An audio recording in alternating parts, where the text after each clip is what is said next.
ہو، ارب پتی ہو، خرب پتی ہو، بلکہ ساری دنیا اس کے قبضہ قدرت میں ہو، لیکن اگر اس کی زندگی میں نماز نہیں ہے تو سمجھو اس کے پاس میں کچھ بھی نہیں۔ نماز ہے تو سب کچھ۔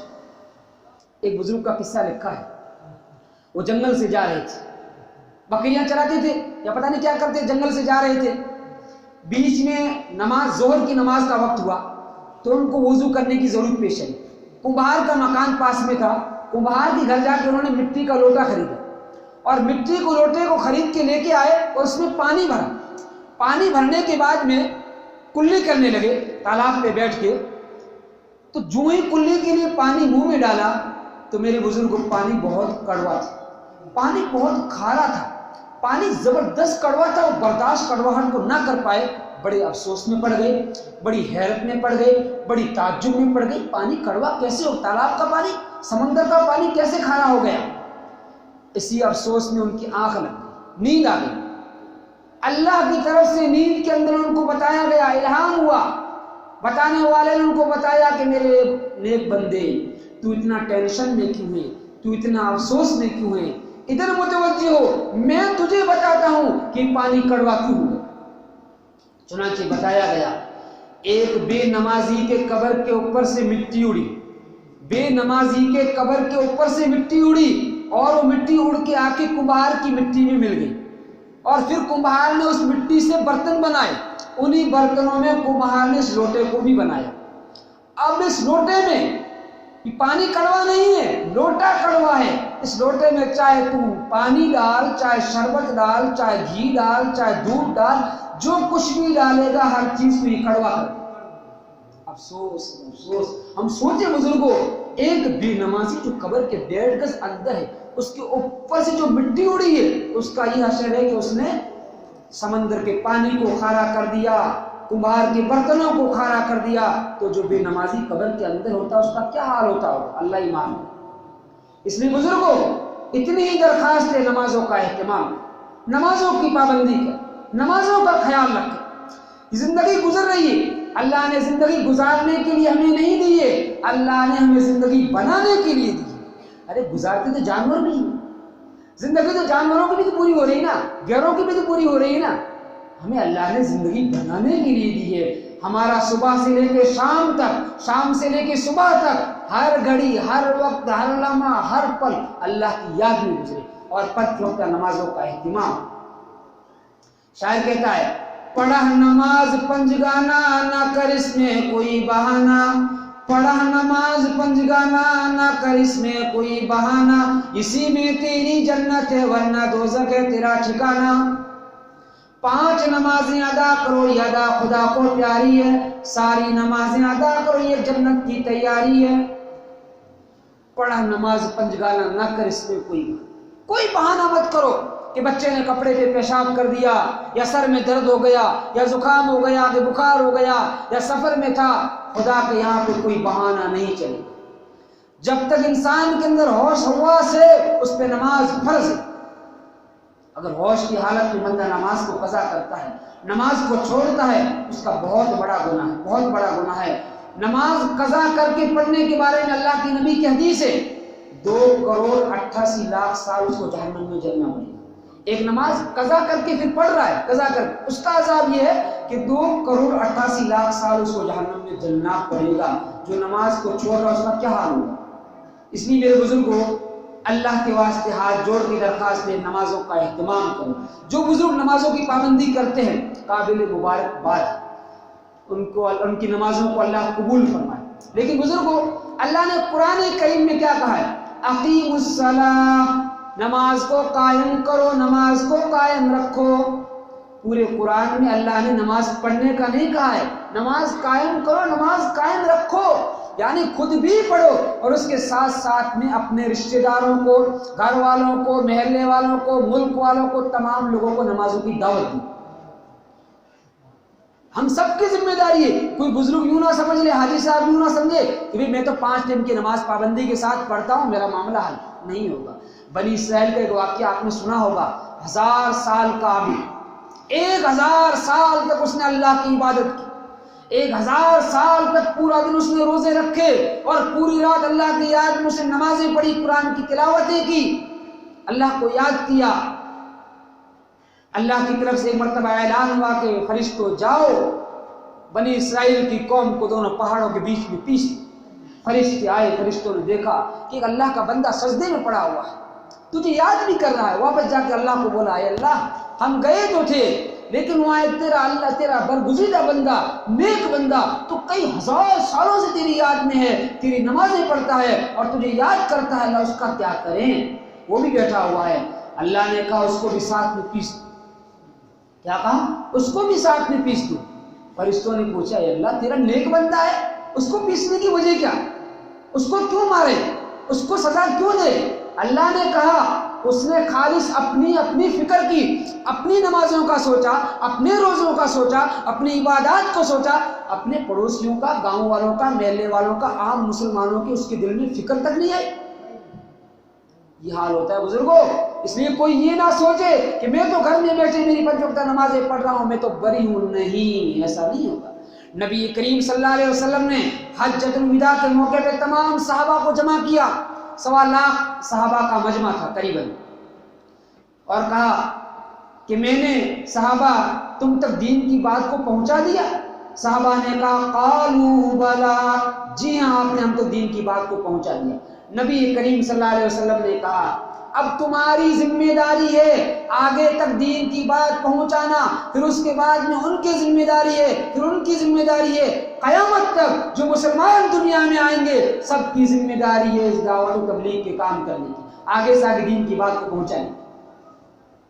اس لیے ہم سب کی ذمہ داری ہے ہم خود اپنی نمازیں پڑھیں اور اس کے ساتھ ساتھ میں اس بات کی فکر لیں کہ ہمارے گھر میں کوئی بے نمازی نہ ہو۔ یہ بات خیال ذہنوں میں رکھیں، اللہ کے نبی کی حدیث ہے ایک بے نمازی کی نحوست 40 گھروں تک جاتی ہے، ایک بے نمازی کی نحوست 40 گھروں تک، 40 دائیں، 40 بائیں، 40 آگے، 40 پیچھے، 160 گھروں تک ایک بے نمازی کی نحوست جاتی ہے۔ اب جس گھر کے اندر رہنے والا مرد ایک آدمی نمازی ہے اور 3 آدمی بے نمازی ہے، اس کی نماز کا کیا حال ہے؟ اس کی نماز کے کیا اثرات ہوں گے جب 3 بے نمازی کی نحوست ٹپک رہی؟ اور جس گھر میں کھانا بنانے والی، بچوں کو دودھ پلانے والی، بچوں کے کپڑے دھونے والی، گھر کی صفائی کرنے والی اگر عورت بے نمازی ہے تو اس گھر کے افراد کا کیا حال ہوگا؟ اس لیے اس بات کی فکر لیں کہ ہم خود بھی نمازی ہو اور ہمارے اہل و عیال تمام نمازی ہو، ہمارے بچے بھی نمازی ہو، ہماری بچیاں بھی نمازی ہو اور ہمارے گھروں میں ہر عورت نمازی ہو۔ اس بات کی فکر، عورتوں میں دین آئے گا، عورتوں میں دین زندہ ہوگا، اور عورتیں اگر سچی پکی نمازی ہوگی تو میرے بزرگوں ہمارے گھر جنت کے باغ بن جائیں گے اور ہمارے گھروں میں دین کی فضا عام ہو جائے گی۔ اور اگر عورتوں میں دین نہ آیا، عورتوں تک دین کی بات نہیں پہنچی تو یاد رکھنا ہم کتنی ہی نمازیں پڑھ لے ایک دن اس بے نمازی کی نوح سے ہمیں ڈوبے گی۔ اس لیے اس بات کی فکر لیں، اقیم الصلاۃ، یہ قرآن کا حکم ہے، نہ میرا حکم ہے نہ کسی بزرگ کا حکم ہے، اللہ قرآن میں کہتا ہے اقیم الصلاۃ۔ اقیم الصلاۃ کا ترجمہ یہ ہے کہ نماز قائم کرو اور نماز قائم رکھو، خود بھی پڑھو، دوسروں کو نمازوں کی دعوت دو، دوسروں کو نمازوں کی تلقین کرو، یہ ہم سب کی ذمہ داری ہے۔ یقیناً دعوت و تبلیغ یہ نبیوں کا طریقہ ہے، یقیناً دعوت و تبلیغ یہ نبیوں کا طریقہ ہے، اسی سے آیا مومنوں میں جینے کا سلیقہ ہے۔ سب کام کو ہم نے کر کے دیکھا، ہم اس کام کو کر کے دیکھے، ہم نے سب کو راضی کر کے دیکھا، اللہ کو راضی کر کے دیکھے۔ یہ دعوت و تبلیغ کا جو کام ہے نبیوں والا، یہ کسی کی بنائی ہوئی جماعت نہیں ہے، یہ کام تو نبیوں والا ہے۔ ہاں الغرض اتنا ضرور ہے اس کام کو جو ترتیب دیا ہے ہمارے مشفق و محسن کرم فرما، جن کا امت پہ بہت بڑا احسان ہے، حضرت جی مولانا الیاس صاحب رحمۃ اللہ علیہ، جنہوں نے قربانیاں دی اور جنہوں نے رات دن ایک کیا اور اس امت کے خاطر جو ہے در در کی ٹھوکریں کھائی اور اس کام کو ترتیب دے کے امت کو سونپ، ہماری اب ذمہ داری ہے۔ وقتاً فوقتاً ہمیں اس کام میں لگنا، ہمیں اس کام کو کرنا ہے۔ حضرت جی مولانا الیاس صاحب رحمۃ اللہ علیہ اس کام میں کیسے لگے تھے پتہ آپ کو؟ اس کام میں ایسے لگے تھے، ایسے لگے تھے، ایسے لگے تھے، لکھا ہے کتابوں میں کہ آخر وقت میں ان کے بدن کا وزن جو تھا وہ 30 کلو کا تھا، بدن کا وزن 30 کلو کا رہ گیا تھا اور ہائٹ 5.5 فٹ کی تھی۔